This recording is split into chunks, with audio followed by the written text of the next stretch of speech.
이번 비디오에서는 RNN, Recurrent Neural Network에 대해 이야기해 보겠습니다.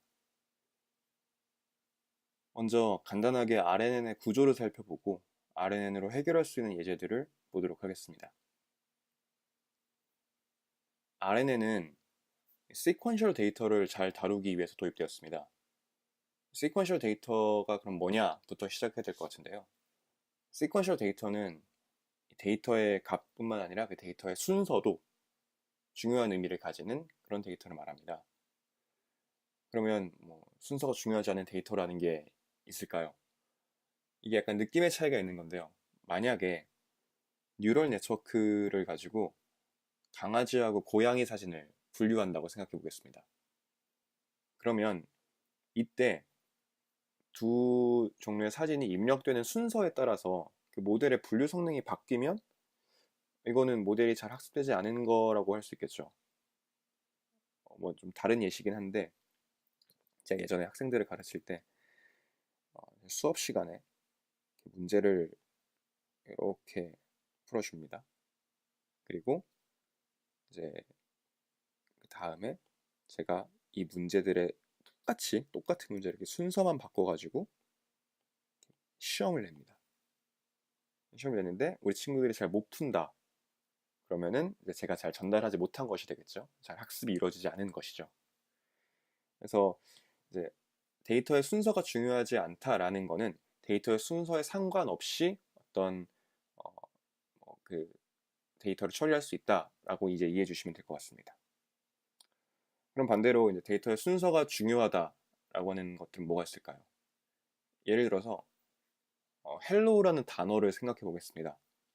hello는 h 다음에 e가 나오고 그다음에 l이 나오고 다시 a 나오고 마지막에 o가 나오는 이 순서가 단어의 의미를 형성하는 데 굉장히 중요한 역할을 하죠.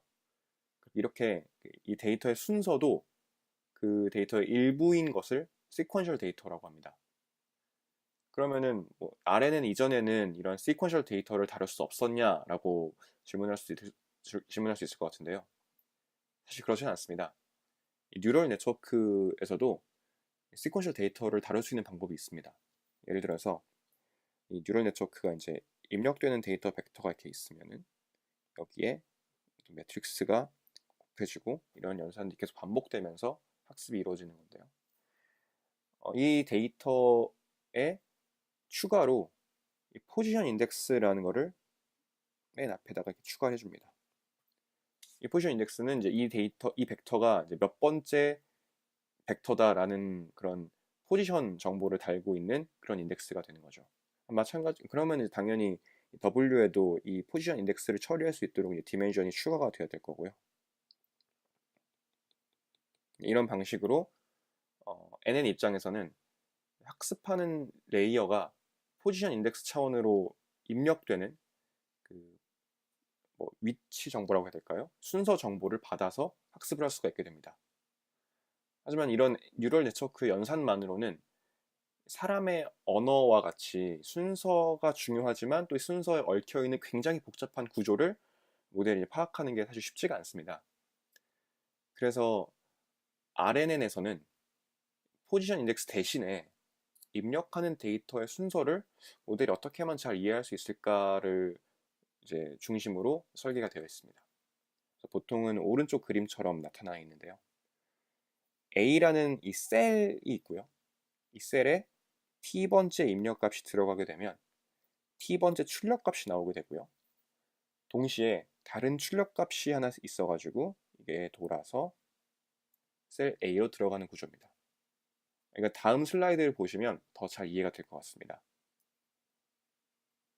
오른쪽 그림의 이 루프를 펼친 게 왼쪽 그림입니다. 첫 번째 입력값이 셀 A에서 처리가 되고 한 가지가 쭉 나가서 H0로 출력이 되고요. 출력되지 않고 어떤 한 다른 가지가 있어서 이 가지의 값이 다음 셀로 전달됩니다. 이렇게 출력되지 않고 다음 셀로 전달되는 값을 히든 스테이트라고 합니다. 히든 스테이트라고 불리는 거는 이 RNN 바깥에서 보게 되면 이 히든 스테이트로 유통되는 값들은 밖에서 보이지가 않기 때문이죠. 이제 이렇게 설계를 하게 되면 이제 벌써 알아차린 분들도 계시겠지만 이런 구조에서는 두 번째, 세 번째 이렇게 나오는 값들은 그 전에의 입력값의 처리 결과를 반영하게 됩니다. 그래서 모델이 데이터의 순서를 이해하게 되는 것이죠. 예를 들어서 헬로우를 입력받고 각 단어를 입력할 때마다 이 단어가 그 어떠한 문자로 구성되어 있는지 다음 문자를 예측하는 그런 문제를 가정해 보겠습니다. 예를 들어서 HE까지 입력되면은 그 시점에서 다음에 나올 문자인 L을 출력하는 것이죠. H, E, L, L, O가 입력됐을 때 각 문자가 들어올 시점부터 이 경우의 정답은 E가 될 것이고요. 이 경우의 정답은 L이 될 것이고요.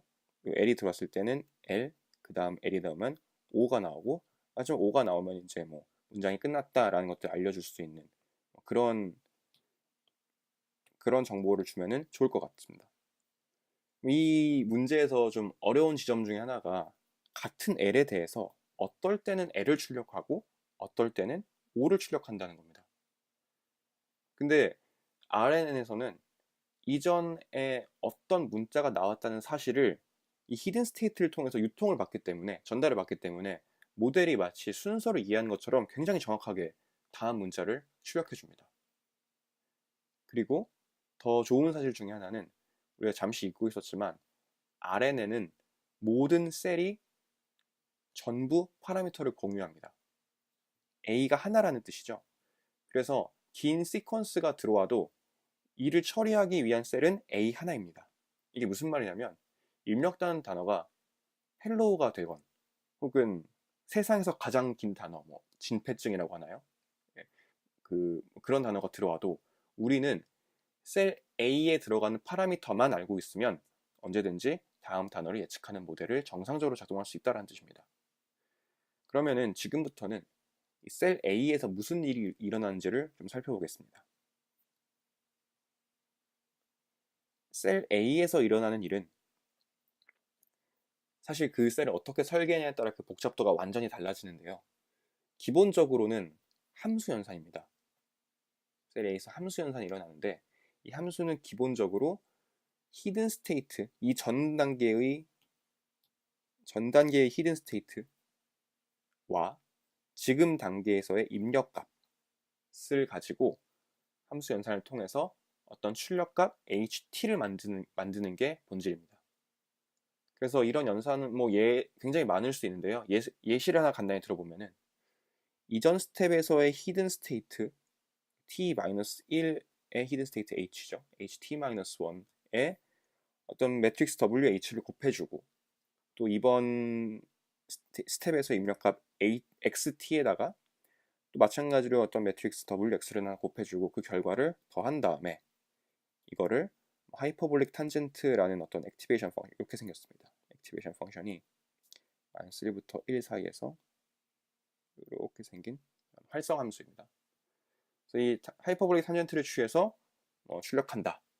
이렇게 설계할 수 있겠죠. 이 외에도 설계할 수 있는 방법은 굉장히 많습니다. 그런데 이 중에 좀 유명하고 일반적인 것이 바로 이제 이런 설계도 있겠지만 LSTM이나 Long Short Term Memory죠.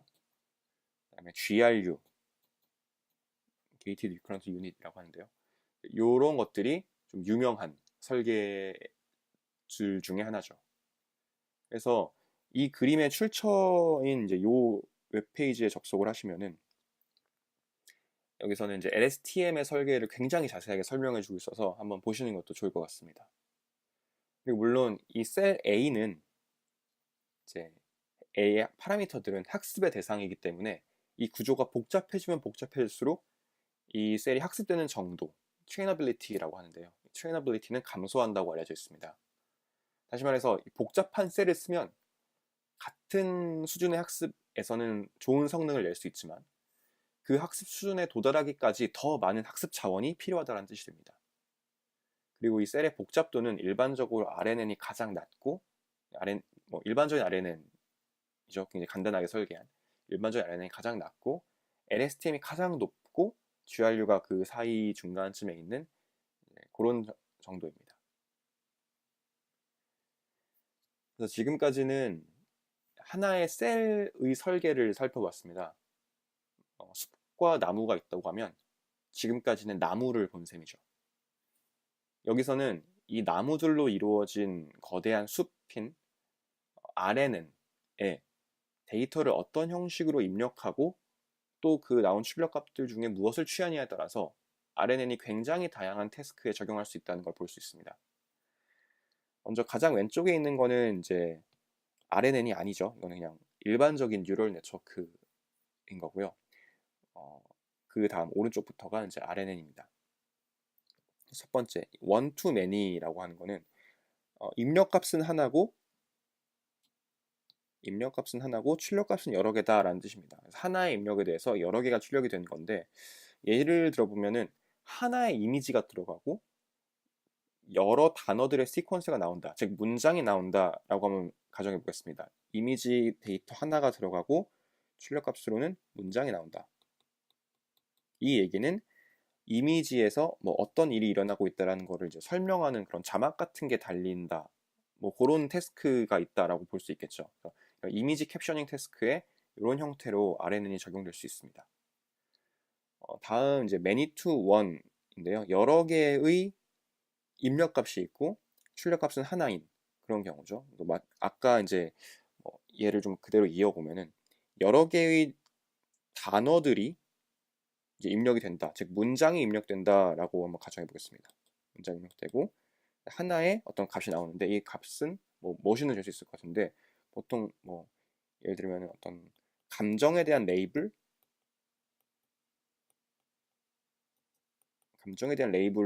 얘기할 수 있을 것 같은데요. 글씨를 너무 못 썼네요.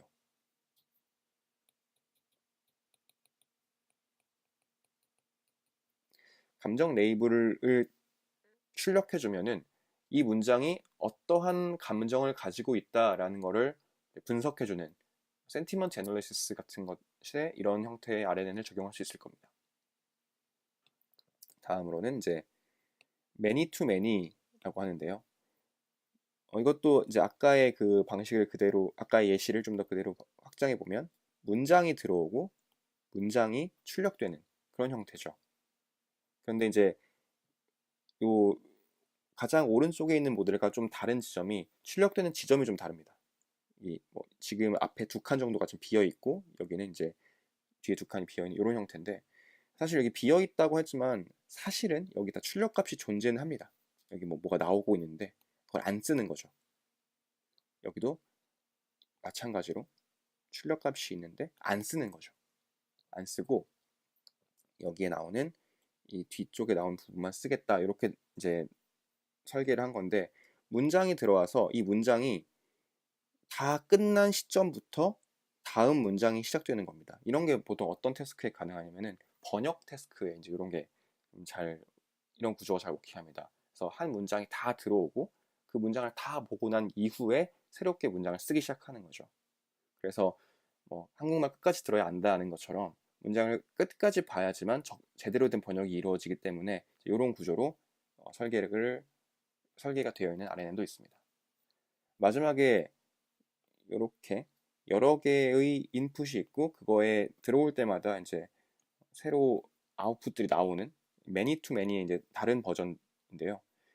이런 형태는 이제 뭐 문장이라기보다는 비디오 같은 거에 좀 적용이 많이 됩니다. 그래서 비디오는 여러 이미지의 어떤 집합체이잖아요. 그래서 이제 이미지가 들어가면은 그 이미지가 들어갈 때마다 어떤 이제 그 출력값들이 나오는데 예를 들면은 이전 이미지에는 없었던 일들이 이제 뒤에서 이제 발생했다. 그러면은 이 들어오는 캡셔닝의 이 출력되는 값에서 어떤 뭐 변화가 있었다라는 것들을 이제 인식을 하고 그거에 해당하는 어떤 분석 결과를 내놓을 수 있다. 이렇게 설계를 할 수 있겠죠. 이렇게 여러 형태로 RNN을 여러 태스크에 적용할 수 있는 것을 확인할 수 있습니다. 그래서 지금까지는 아주 간략하게 RNN에 대해 설명을 드렸습니다. 하지만 설명이 좀 부족하다고 느끼시는 분들이 계실 수 있어서 모두를 위한 딥러닝의 첫 번째 시즌에서 RNN의 강좌를 링크로 달아두었습니다. 좀 더 긴 호흡을 가지고 차근차근 이론을 보기에는 이 강의가 충분히 좋을 거라고 생각합니다. 이번 시간에는 RNN에 대해 간략하게 알아보았고요. 다음 시간에는 RNN을 파이토치에서 어떻게 동작하는지에 대해서 좀 보겠습니다.